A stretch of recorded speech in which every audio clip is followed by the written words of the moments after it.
അങ്ങനെ രാവിലെ ദേവിയുടെ പിറന്നാൾ സദ്യ കഴിച്ച് വൈകുന്നേരം നമുക്ക് അമ്പലത്തിൽ പൂരം ഉണ്ടായിരുന്നു കേട്ടോ. അപ്പോൾ 3 ആനയ്ക്കുള്ള പൂരം കാണാൻ ഞങ്ങൾ വൈകുന്നേരം എത്തി. 6 മണിയോട് നമ്മൾ അമ്പലത്തിൽ എത്തിയായിരുന്നു. അപ്പോൾ പൂരം സ്റ്റാർട്ട് ചെയ്തിട്ടുണ്ടായിരുന്നു. 3 ആനയ്ക്കായിരുന്നു ഇക്കൊല്ലം പൂരം.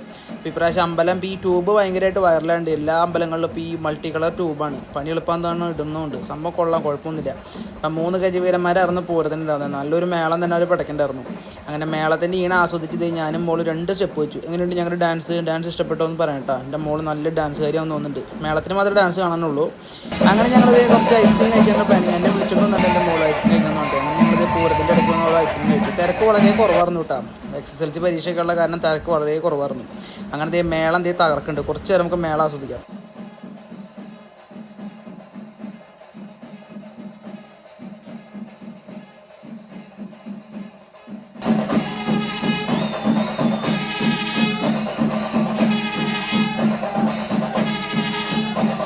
അങ്ങനെ 7 മണിയോട് കൂടി പൂരം അവസാനിച്ചത് ആനകളൊക്കെ മടങ്ങാനുള്ള പരിപാടിയാണ്. അപ്പോൾ ചെറിയൊരു വെടിക്കെട്ട് നടക്കണ്ടായിരുന്നു. ഇപ്പോൾ കഥനായിരുന്നു വെടിക്കെട്ടായിട്ട്.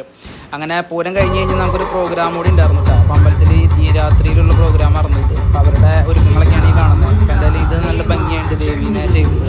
അപ്പോൾ ദേവിയുടെ ഒരു 3D എഫക്റ്റ് കൊടുത്തിട്ടുണ്ട് അതിന്. അപ്പോൾ ഭൈരവി ടീമിൻ്റെ ഭജൻ സദ്യ എന്നുള്ള പ്രോഗ്രാമായിരുന്നു. അപ്പോൾ നമ്മുടെ കോടതി വിളക്കിൻ്റെ ഒക്കെ പ്രോഗ്രാം പോലെ തന്നെ പെൺകുട്ടികളുടെ ആൺകുട്ടികളുടെ ഒക്കെ ഇൻസ്ട്രുമെൻറ്റിൽ വെച്ചിട്ടുള്ള ഈ പരിപാടി ഇതെന്തായാലും അടിപൊളിയായിരുന്നു കേട്ടോ. തുടക്കത്തിൽ അവരൊന്ന് ലാഗായെങ്കിലും പകുതിയോട് കൂടി അവർ സ്റ്റേജ് കുലുക്കി കളഞ്ഞു.